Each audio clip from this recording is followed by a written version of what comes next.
Desde comienzos del siglo XX, las autoridades japonesas, junto con los entornos agrícolas locales, llevaron a cabo en las islas subtropicales del archipiélago de Ryukyu intervenciones biológicas destinadas a erradicar las serpientes venenosas. Les guiaban dos objetivos principales: proteger a la población de mordeduras mortales y asegurar los cultivos.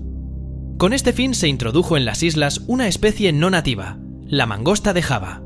En Okinawa, las primeras introducciones se realizaron ya en 1910, con la intención de reducir la población de ratas que destruían las plantaciones de caña de azúcar y de combatir a las víboras venenosas abu. Décadas más tarde, en 1979, se repitió una acción similar en la isla de Amami, Oshima. Sin embargo, los resultados fueron casi opuestos a los previstos. Las mangostas no lograron controlar a las serpientes, pero se reprodujeron rápidamente, se expandieron y comenzaron a depredar la fauna local, a menudo especies endémicas y ya previamente amenazadas. Como consecuencia, se desencadenó una crisis ecológica de larga duración, cuyo control exigió enormes recursos financieros y medidas avanzadas de conservación de la naturaleza. La justificación para liberar mangostas se basaba tanto en la lógica de la época como en problemas reales. Las víboras abu, endémicas de Ryukyu, representaban una amenaza grave. Sus mordeduras eran a menudo severas y, en el pasado, no pocas veces resultaban mortales para los habitantes de aldeas aisladas y para los trabajadores de las plantaciones de caña de azúcar. En aquel momento, las posibilidades de control de plagas eran limitadas, por lo que la mangosta de Java parecía el salvador biológico ideal. Un pequeño y ágil depredador, supuestamente resistente al veneno de las serpientes y eficaz en la caza de pequeños vertebrados.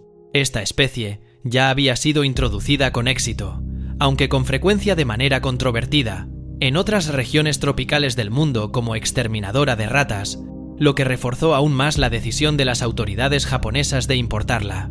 En 1979, en Amami, Oshima, las mangostas seguían considerándose un método natural, barato y sin requerimientos tecnológicos para eliminar víboras venenosas y otras plagas agrícolas. Sin embargo, una incompatibilidad ecológica fundamental, la actividad diurna de las mangostas frente al comportamiento nocturno de las abu, las distintas preferencias de hábitat y la ausencia de mecanismos naturales que regularan la población del depredador, hizo que las mangostas rara vez tuvieran ocasión de cazar serpientes adultas.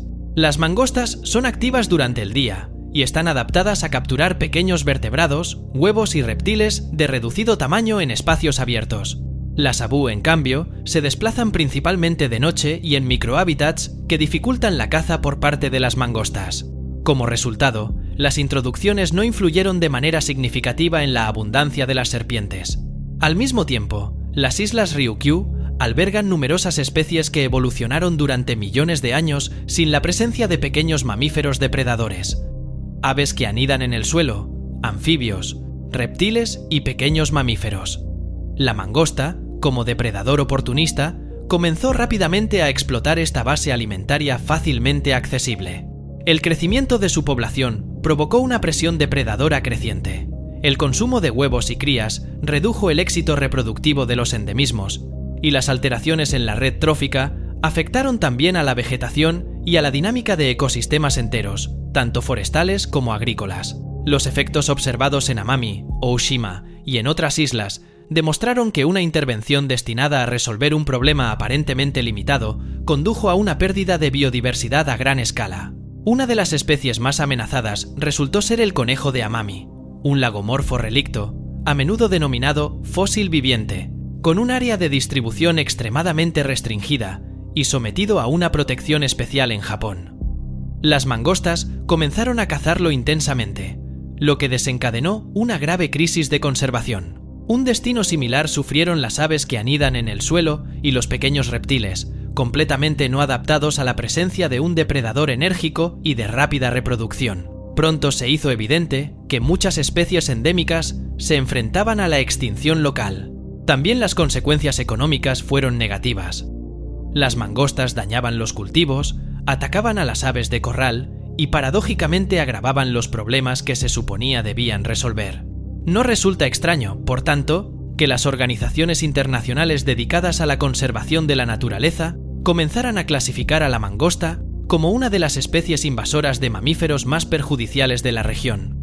En respuesta a la creciente crisis, en la década de 1990 se iniciaron acciones de control organizadas. Los habitantes, las autoridades prefecturales, el Ministerio de Medio Ambiente y las instituciones científicas emprendieron campañas plurianuales de captura y monitoreo, combinando trampas tradicionales con técnicas modernas de detección, como cámaras trampa, túneles de rastreo o métodos genéticos que permiten identificar poblaciones de densidad muy baja. Las medidas fueron especialmente intensivas en Amami, o Oshima, donde equipos especializados, conocidos coloquialmente como Mongoose Busters, instalaron redes de trampas, realizaron búsquedas nocturnas y utilizaron modelos estadísticos para estimar el tamaño de la población. Esta campaña se convirtió en uno de los programas más exigentes de erradicación de especies carnívoras invasoras en la historia de Japón. A lo largo de los años se capturaron decenas de miles de individuos. A finales del siglo XX y comienzos del XXI, los expertos llegaron a la conclusión de que el mero control poblacional no sería suficiente y que sería necesaria la erradicación total de la especie. Por ello, a partir del año 2000, se introdujeron programas sistemáticos destinados a eliminar la mangosta de Amami, Oeshima y de partes de Okinawa. Estos incluían no solo capturas intensivas, sino también un estricto seguimiento posterior, un modelado matemático avanzado y una amplia implicación de las comunidades locales. Con el paso del tiempo, se incrementaron tanto la financiación como la eficacia de los métodos aplicados. Gradualmente, estas acciones se transformaron en una de las mayores iniciativas de conservación en Japón, simbolizando la magnitud del error inicial y, al mismo tiempo, la determinación de corregirlo. Tras muchos años de trabajo, el Ministerio de Medio Ambiente anunció que la mangosta había sido erradicada con éxito en Amami, Oeshima. Este logro fue confirmado tanto por observaciones prolongadas, durante las cuales no se detectaron nuevos individuos, como por modelos estadísticos que indicaban una probabilidad extremadamente baja de su presencia oculta. Según los informes, en el periodo álgido de la campaña, el número de mangostas capturadas superó las 30.000 y los costes del programa alcanzaron millones de yenes. Para los ecólogos, se trató de un acontecimiento decisivo. Demostró que incluso invasiones biológicas excepcionalmente difíciles pueden revertirse, aunque ello requiera enormes inversiones de tiempo, dinero y esfuerzo. Al mismo tiempo, se subrayó que la decisión original de introducir la especie fue un error cuyas consecuencias resultaron ser mucho más graves que el problema que se pretendía resolver. El caso de la mangosta ofrece numerosas lecciones valiosas para la biología de la conservación contemporánea. Muestra que la introducción de especies exóticas con fines de control biológico de plagas, sin un análisis completo de riesgos, puede conducir a daños ecológicos graves y a menudo irreversibles. También pone de manifiesto una asimetría fundamental. Introducir una especie es relativamente fácil, mientras que su eliminación posterior suele resultar extremadamente difícil. Esta historia subraya la importancia del ajuste biológico. La eficacia de un depredador depende de su modo de vida, de su ecología y del comportamiento de la presa. En el caso de la mangosta y la abú, todos estos elementos eran incompatibles, lo que hizo que la intervención no produjera el efecto deseado. Asimismo, enseña lo crucial que es el papel de las comunidades locales y de las políticas públicas.